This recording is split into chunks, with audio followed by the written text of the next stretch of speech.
Сәлем достар, сіздермен Айгерім. Бүгін біз сіздермен өте оңай дайындалатын үй жағдайында көмбеш нан пісіретін боламыз.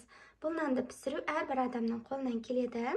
Енді магазиннен нан сатып алып, ақшаларыңызды құртпай, осы менің рецептім бойынша жасап көріңіздер. Ол үшін бізге жылы су қажет. Енді осыған бір ас қасық ашытқымызды саламыз.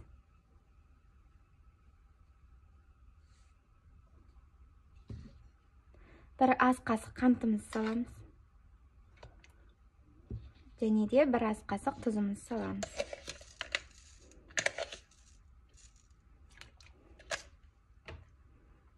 Енді осыны бір араластырып, 10 минутқа қойып алатын боламыз. Енді нанымызды ашытатын боламыз. Жаңағы ашытқымызды аламыз. Онымызды мен ситадан өткізіп алдым, сол кезде нанымыз жақсы көтерілетін болады. Мына су жетпейді, сондықтан үстіне тағы да қосатын боламыз.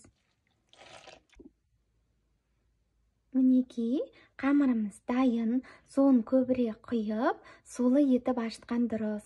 Сол кезде нандарымыз өте жұмсақ, үлпілдек болып пісетін болады.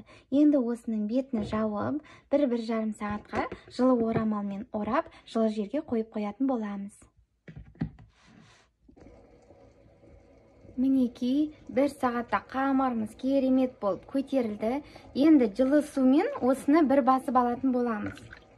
Қолымызды сулап, жан-жағын бәрін жинап,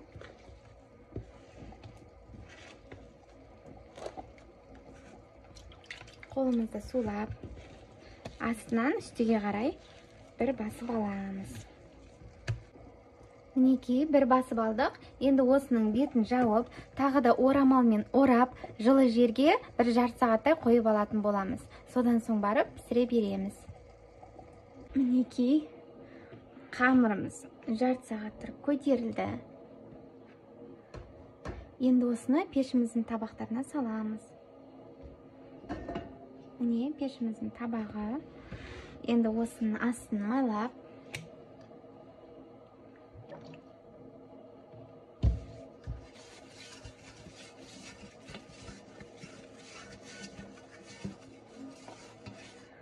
алдық. Енді судың көмегімен қамырымызды бөліп, табағымызға саламыз.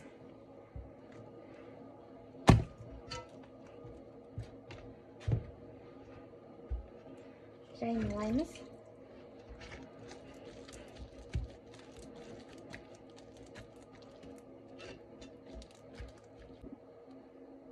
Мінекей, енді осы қамырымыз табақта 5 минуттай тұрсын, сол кезде тағы да жақсы көтеріледі. Содан соң барып пешімізге 180 градуста 1,5 сағаттан пісіріп алатын боламыз. Өте оңай әрі тез. Мінекей достар, біздің өте жұмсақ дәмді көмбеш нандарымыз дайын болды. Осылай суысын деп тұрғызып қойдым. Өте жұмсақ болып шықты. Сондықтан міндетті түрде жасап көріңіздер. Ас болсын.